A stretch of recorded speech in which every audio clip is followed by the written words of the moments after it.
I needed to find ways on how I can leave legacy, not just for myself but for my parents, to do something bigger than what I have been doing before.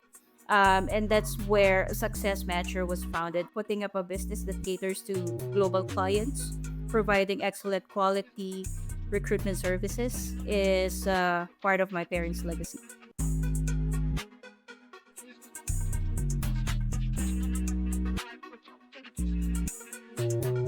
We're back with another episode of Founder Diaries. I'm your host, Nitin Sharma, and Founder Diaries is a Rec Talk podcast. My guest today is the founder and president of Success Matcher Recruitment, based out over in Montana, USA. She has an incredibly sort of inspiring story as to her reasons for setting up and kind of her why. And I'm really looking forward to getting into this one and going into sort of that why, the journey, and effectively how somebody can take a traumatic circumstance or range of circumstances and turn that into their motivation for driving themselves forward and helping others. It brings me great pleasure to invite Dianne Flory Intal to Founder Diaries. Dianne, lovely to see you. Hi, Nitin. How are you? Thank you I'm for having me. I'm very well, thank you. How are you? I'm good. I'm good. Thank you for asking. I'm sorry for having you awake so early this morning. It sounds like you're not the only one. You've got the dogs barking in the background. You've just welcomed what, 6 puppies? Is that right? Right. My French bulldog just gave birth to like six puppies. Actually, they're already like 3 months now, Oh so gosh. that's why that's where the noise is coming from. Yay! Excellent, excellent. So you're doing that and running a recruitment business. So yeah, hard worker, right? Right, right. The dogs are like babies to me, to us.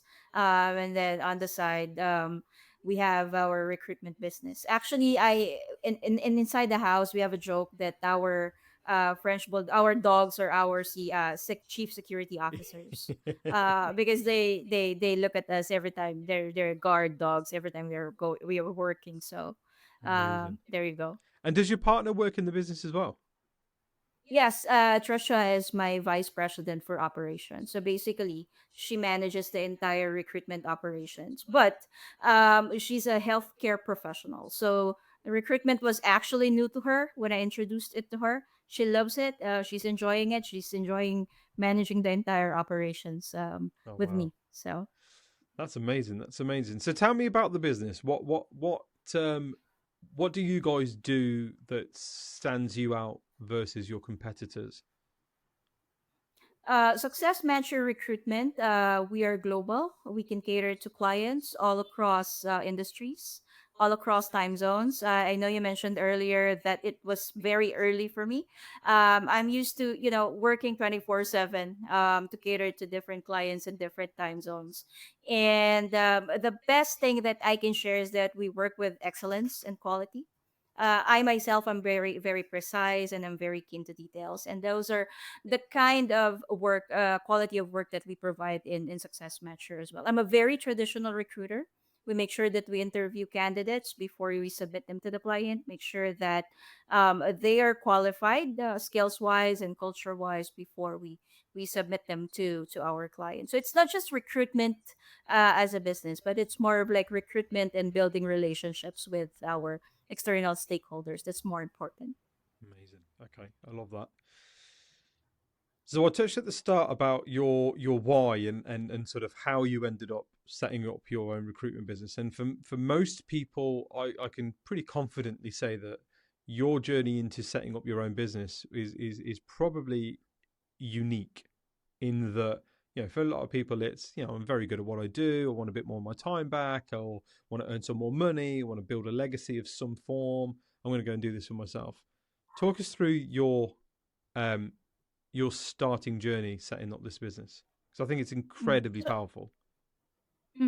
so I've been in recruiter since 2011, but my parents passed away in 2021, 10 months apart. My father passed away in February, which was very sudden.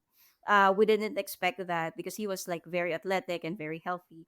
My mother has been diagnosed with chronic kidney disease since 2017. So it was my dad who has been taking care of her since she was diagnosed with CKD. Mm. My dad passed away in February. I feel like my mom got depressed after his passing. So in November of the same year, she passed away as well. I'm the only child. I don't have siblings. So it was very difficult for me to recover.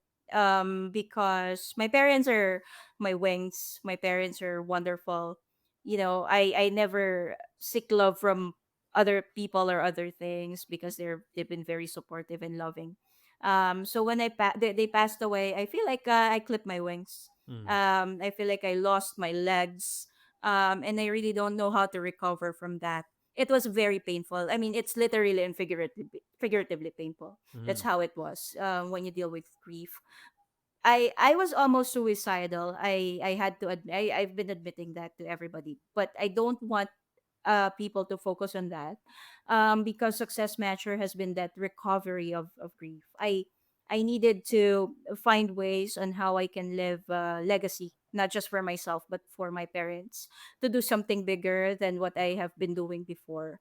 And that's where Success Matcher was founded. Trish and I started Success Matcher in January of last year. Mm-hmm. We got registered in the state of Montana in July of last year as well. We have another registration in the Philippines as well. Mm.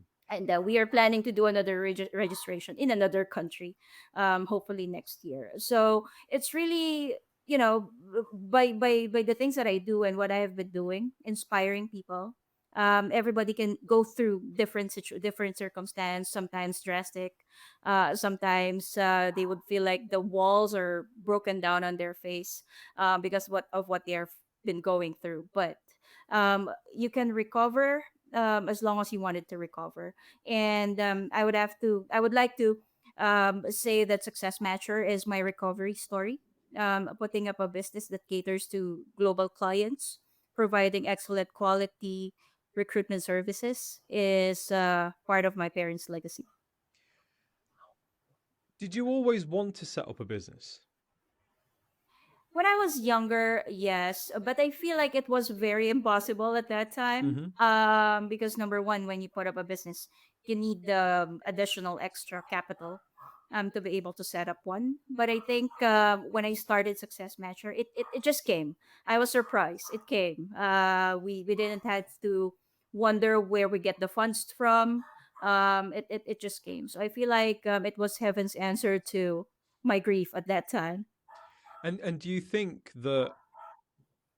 Well, yeah. I mean, how much of a role do you think the grief played in that decision then? In term, do you know what I mean? Like, it just seems that to go from kind of being really at one end of the spectrum where you're so grief stricken that you don't know whether you want to continue anymore, to then completely U-turn and say no, I'm going to invest in myself and push forward and try and build a legacy. Tell me about that kind of experience. Tell me about sort of what you think led into that. Well, grief is love with nowhere to go. I love that. Because I continually love my parents even if they're no longer Yeah. here. That love has to have an outlet. And the outlet now is not my parents anymore because they're no longer here. I cannot express, I cannot hug them, and I cannot, do that physically with them. So that love coming from grief is the love that founded the organization now. Ah, I love that. Yeah, grief is love with nowhere to go. That's so powerful. And so, how quickly did you start kind of feeling that sense of relief and start accepting that sense of achievement? Because I mean, I can talk personally from experience in my father passed away in the November of 2020, so the pandemic year. And again, that was pretty sudden, unexpected. He was over from India, and he was here in the UK with us, and he just could not wait for the borders to open so he could go back home, right? and so that was really tough. And um, I've named the podcast studio that, after his initials. It's RPS, Rectal's podcast studio is what we landed on in the end. So I completely echo the sort of the outlet has to be there in some way. That I completely agree with. But so how soon did you start kind of feeling like, okay, I can do this, I will do this, and start feeling the successes of the work that you're putting in? It took me some time. It took me about 2 years before I was able to finally recover. And then there was this instance was where I was on vacation, Mm. and I realized that I am alone. I don't have anybody. My parents are not here with me anymore. But I have to make it. I have to make something bigger. I do not should not let grief eat me up. I should overcome grief, and that should start from me because I have been through therapies sessions after their passing, Hmm. but it didn't help me at all. And then I realized the only person who can help me is nobody but myself. Mm. So it took a while because I have to go through the process. But when we were starting, it has been still very, very challenging for us. And just my determination that I need to make this work. This is not for me. This is for my parents. My name is after their names. So Diane is from my father's name, Danilo, and my mother's Florida. Her nickname is Flory. That's why it's Dianne Flory. So the names that they left me has to make sense, Hmm. and it should start from myself. Wow. That's basically it. Wow. What advice would you give yourself if you could go back to, as you are today, if you could go back to yourself during maybe your worst moments or your lowest moments? What advice would you give yourself? Hanging in there, be strong. You will recover. Your parents left you with so much love, and that love is enough for you to recover. And you're a strong person.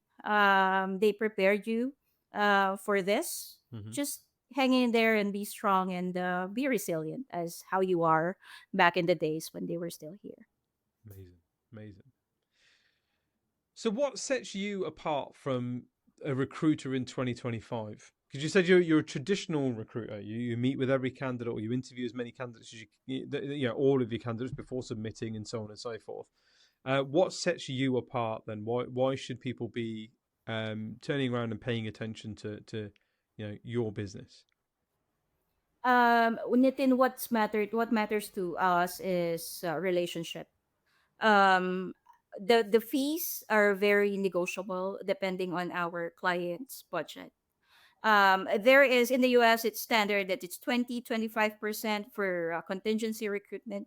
We can lower that down depending on their needs, especially for small businesses who are just starting. So it's me to me it's really more what's more important to me is relationship.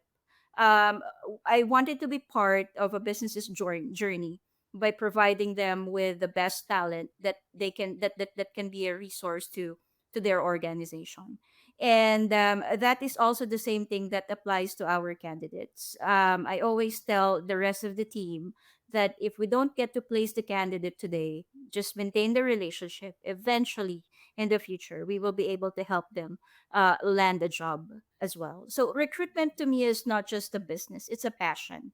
It's my way of helping people. Yeah. It's my way of helping business owners like myself, and it's my way of being remembered, if I may say. No, that makes sense. That makes sense. Why do you think that stuff has been lost? Because they in a very utopian mindset. If you listen, if you take any um, take 10 random recruitment agencies from a list and have a look at their websites, they all say the same things, right? We're relationship driven, we care, we're passionate, and all that sort of stuff. But in practice, we know that that's not the case, because just scroll through a Slack channel or scroll through a Reddit post about somebody's experience with recruiters, and it's not great. Why do you think that's been lost over time? Well, primarily because we are living in a time where it has been fast paced. We forgot to have that human touch in everything that we do. It's to me some recruit, and I'm not saying everybody, but Mm. recruitment has been entrepreneurial already, compared to having that human touch when it comes to building relationships and doing business. So the traditional part is when we do our human touch with everybody, both with our clients and both with our candidates. Mm-hmm. So to me, the lost in that human touch was because recruitment. When you look at the post online, they would feel like being a recruiter or being in the recruitment business is very profitable, but it shouldn't be that way. Yeah, It's not that all shouldn't be the profit primary all the focus. time. No, no, no, no. Do you think recruitment is a sales job? Yes, it's sales. We sell the business, we sell our services, we sell ourselves. Just like what I am doing now, I'm selling myself to you and to the rest of your audiences. We are selling what we can do to help you. We are Mm. selling what value we can add to anybody who's looking for one. Right, fair enough. Can I challenge that a little bit? I'm a Sure. big believer in that the part of the problem in our industry today and worldwide is that because recruitment is seen as a sales job and a sales business, right? Every job has a set element of sales. When you go when you go to your drive through and they ask you if you want to go large on your meal, that's sales. That's upselling, right? There's a word for that. Um, when you consider an accountancy firm or a law firm, they're not considered sales businesses. They're considered to be professional services, right? They Right. also sell. You know, accountancy firms have business development managers. Law firms have people who specialize in, securing and winning work and winning contracts and so on. But they don't operate as just sales businesses. They operate as a professional service. And I'm of the school of thought that if recruitment was operated as a professional service, i.e., with all the things that you said that you guys prioritize as business owners as to why you do what you do, I think the industry in general would be in a much better, healthier position because it won't be just about chasing revenue. It is about providing the utmost level of service. You know what I mean? By being the best accountancy firm or being the best law firm, in exactly the same way, being the best recruiting firm should be the focus. But that's just what I think. What say you? It's sales and professional services all at the same time. It's sales because I am selling our company to you, so you can buy it. So you can buy the services that we But you're provide. marketing it as well, Uh, though, right? right. So there's marketing and all of that stuff. But well, at the end of the day, as a business owner, you will look into the revenue. But apart from the revenue, you will look also into what value proposition can you give to this Mm-hmm. client, and what will set you apart from other agencies, recruitment agencies who are reaching out to these clients. Yeah, no, that's true. That's true. Let's talk about that value proposition piece then, because how do you in a saturated market, and the US market has historically not been saturated, but there's a big focus from UK businesses looking at the US market as a right. Let's go over there. You've said by your own admission that you do work all over the UK, all over the world with different clients and so on. How do you differentiate yourself and your services in a saturated market? You know. We understand culture. Culture is number one. Um, Okay. we you speak to Americans differently than to British. You speak to people in the Middle East differently than to people in the U.S. In the U.S., we are very straightforward. With the Brits, they're very formal and very traditional as they speak, very polite, if I may say. So Okay. you speak differently, and culture, understanding various culture across all countries is very different. And I am Asian, if my ethnicity is Asian, if you may, just by the looks of it. Yeah. I So didn't notice. having it's obvious with the chinky eyes. So being an Oriental, being from a country where there is vast influence of culture. Mm-hmm. We understand culture on a broader perspective. Yeah. We understand that when Americans are cussing, it's just their expression. But when somebody else is cussing, they're mad. So really, the biggest part of the value proposition is that because we understand every the differences in culture and we understand how to approach these differences in these cultures. I think that's really underrated, but a really good point. Yeah, you're absolutely right. Give me an example of you said the US is maybe a bit more direct. Give me an example of how you would change or alter your sales call if I was an American prospect or I am a British prospect. When Americans say no directly, I'm not interested. You just tell them that thank you for your response. I would love to stay connected with you in the future. But with the Brits, they would say, "Thank you for reaching out.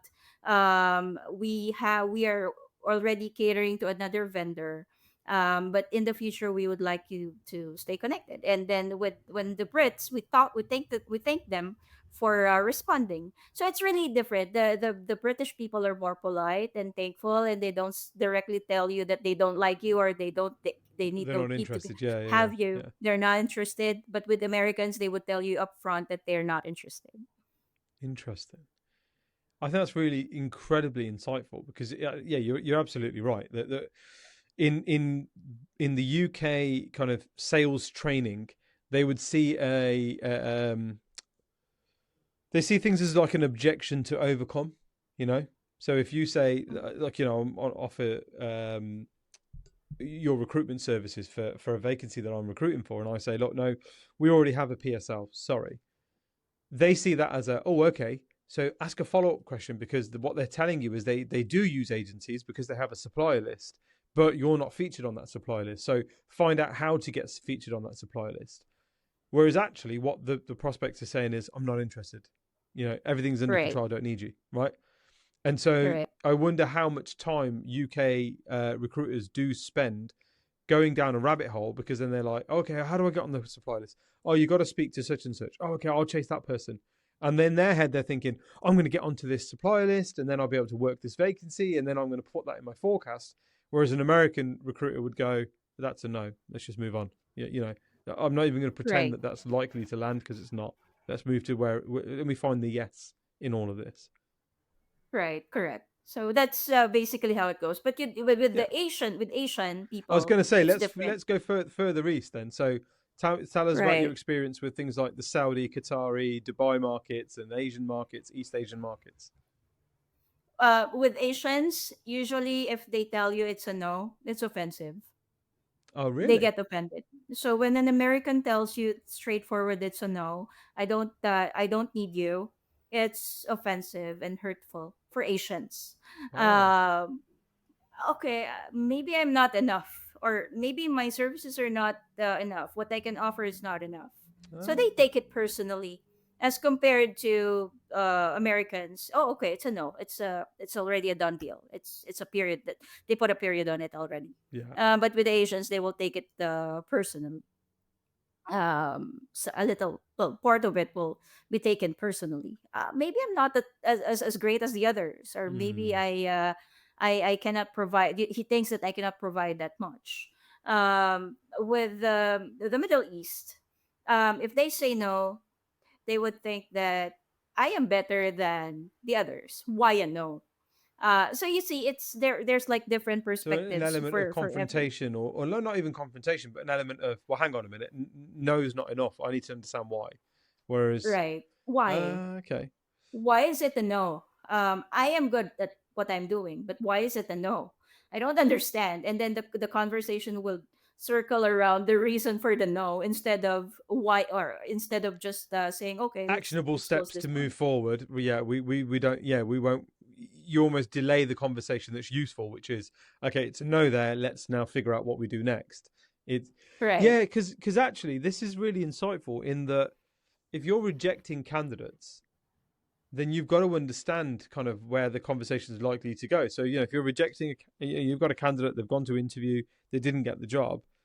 you know that when you speak to an American person and you say no, and they say, okay, cool, no worries, thank you, Mm-hmm. they're not upset or annoyed. Whereas actually, in the Asian culture, if they're, well, oh, fine, you know that, okay, this candidate's going to take this incredibly personally. Or in the Middle Eastern markets, I'm going to have to really understand why this person didn't get the job, because this person's going to ask me like him and verse. I need to know why I didn't get this job. Whereas, Correct. You yeah, need to expound why it was a no. That's basically with an Asian, they would take it personally. Am I not enough? My resume is very astounding. If my experiences are well versed, why is it a no? Am I not good enough? So that's an it's different. incredibly insightful thing to know. I think that's really useful for people who are now starting to look at dealing with recruitment globally.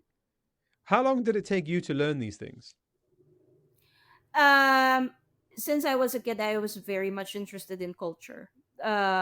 So it when I started doing global recruitment in 2017, that's when I compared the differences and the different approach to everybody, to all culture basically, Mm. and that's what we have been applying to our company as well. When you're talking to British, you have to be soft and polite, and you have to sound nice because they are nice. When you're talking to Americans, you have to be straightforward. They won't take it personally against you. When you're talking to Asian, you have to tweak your words a little. If you need to use highfalutin words, just that to make them feel bad about it, you have to do so. When you're talking about to people in the Middle East, when you reject them and the client rejects them, provide them with the answers right away so they won't ask around. I love that. Really useful. So, what's the plan for the business then? So this is your legacy, your ode to your parents. What's the sort of the vision from your perspective? Hmm. What are you setting Well, out to achieve? we have two registrations right now. We are registered in the state of Montana in the U.S. That business will continually do contingency recruitment globally. Hmm. I have registration in the Philippines. We are working on using that as it's still recruitment, but on the migration side, so we can supply talents globally as well, Okay. from outside. So the approach really is to find talent from within the country, and then find talent externally, from outside. That's where these two businesses will coincide. Okay. Okay. So the Filipino kind of roadmap business plan is to kind of become almost an employer of record or an offshore solution to people, right?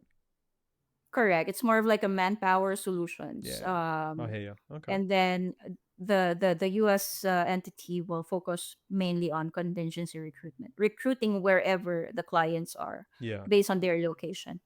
Excellent. Excellent. I love that.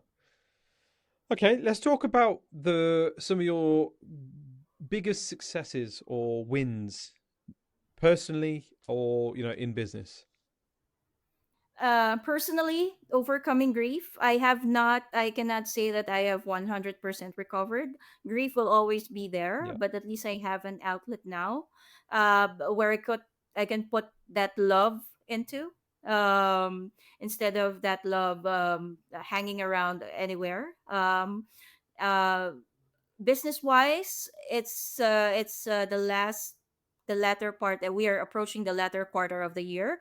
We have already reached our revenue target for 2025, Great stuff. Well and done. there's more to come for Success Matcher in next year.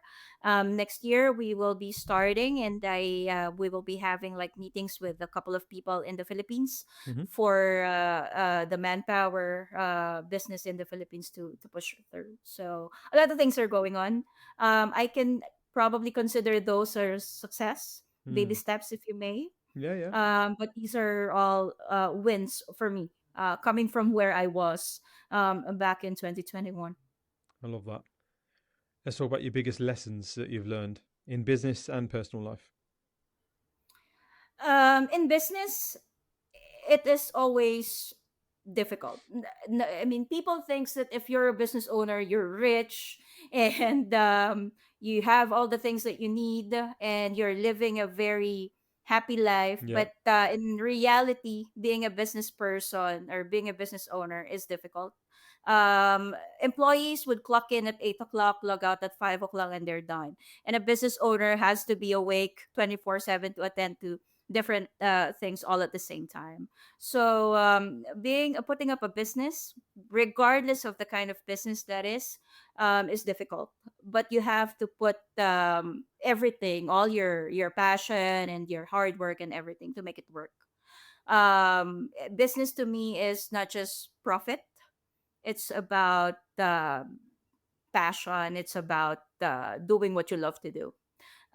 In As a person, probably, as I what I've shared with you earlier, Mm. things may get difficult. Life is difficult.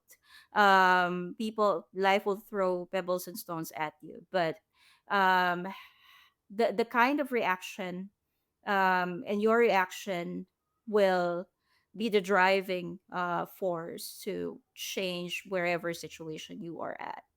And I hope I was able to send that message across to anybody who will be dealing and who's dealing with difficult times. The only and the best way to recover is to, number one, motivate yourself to recover. Nobody can help you recover apart from yourself. I want to thank you for sharing that. I think that's incredibly powerful. Any closing thoughts? Anything you want to leave us with that you think is valuable to know? Well, for anyone who is who wants to be a recruiter or wants to put up a business in recruitment, just keep trying. The first 2 years are difficult. You will not do not expect to be rich in your first 2 years. It's not gonna happen. That's impossible. But if you love what you're doing, make sure that you establish relationships with your clients and your employees alike. Your employees are the core of your business, so you treat them fairly and you give them sufficient benefits, make them happy, and make so that they can stay with you within your organization. Your clients are your bread and butter. Treat them with so much respect and treat them like kings and queens. Make sure that you provide them what they need. A happy client will always go back to you. So that's basically it. Amazing, amazing. Diane, I want to thank you for sharing your story and inspiring people. I think that a lot of what you said is incredibly relatable and inspiring because look, at some point we're all going to go through grief and we're all going to have tough times, and it's like you absolutely said, it's what you do with that, and no one's coming to save you. No one's going to come and help you. You've got to do it yourself. You've got to be motivated to do it yourself first, and then things will be kind of almost a lot clearer, right? And I think that's an incredibly powerful message. I want to thank you for your time. Thank you for sharing your story. I sincerely wish you nothing but the best for the remainder of this year and going into next year and for the future. I hope that you do leave the legacy that you want to leave, and I've no doubt that you'll achieve all of that. But thank you so much. Really appreciate your time. Thank you. I appreciate your time as well, Nitin. Thank you. Thank you so much. Thank you It's for the opportunity. hey, it's always my pleasure. Always my pleasure.